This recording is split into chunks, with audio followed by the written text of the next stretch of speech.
Hoja yangu ya msingi ni kwamba taifa hili linaangamizwa na impunity na ukosefu wa uwajibikaji. Wakosaji hawaadhibiwi, wanaotakiwa kuadhibiwa na rais hawaadhibu. Hiyo ndio hoja yangu.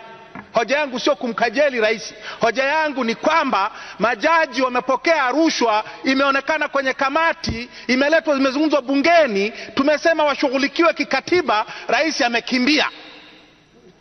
Sio kumkejeli, rais amekimbia, hajatimiza wajibu wake kikatiba. Mwanasheria mkuu wa serikali, kazi yako sio kushauri bunge, kazi yako ni kuishauri serikali. Mshauri rais atimize wajibu wake kikatiba, sio kushauri bunge. Kazi ya bunge ni kuishauri serikali. Wewe huwezi kuwa mshauri wetu. Sasa Mheshimiwa Mwenyekiti, kama nilivyosema, tatizo letu ni impunity. Hawa ambao wanaiba kila mwaka tunaletewa taarifa.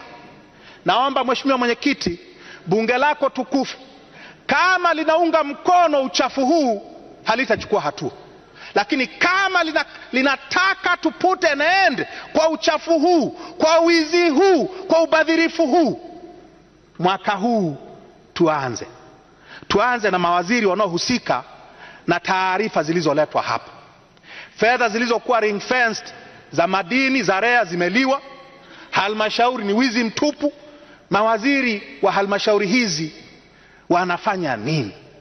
Wanapokea mshahara wa serikali ili wafanye nini? Walioshiriki kwenye wizi huu wanasubiri nini? Kwa nini hawakamatwi? Waheshimiwa wabunge, kama mnataka tuchukue hatua tukomeshe uchafu huu, tuanze na hawa walioko humu ndani ambao ni saizi yetu. Halafu tuwaambie watakaoteuliwa kwamba mkawakamate na kuwashtaki na kuwafilisi wale ambao wameiba mabilioni haya.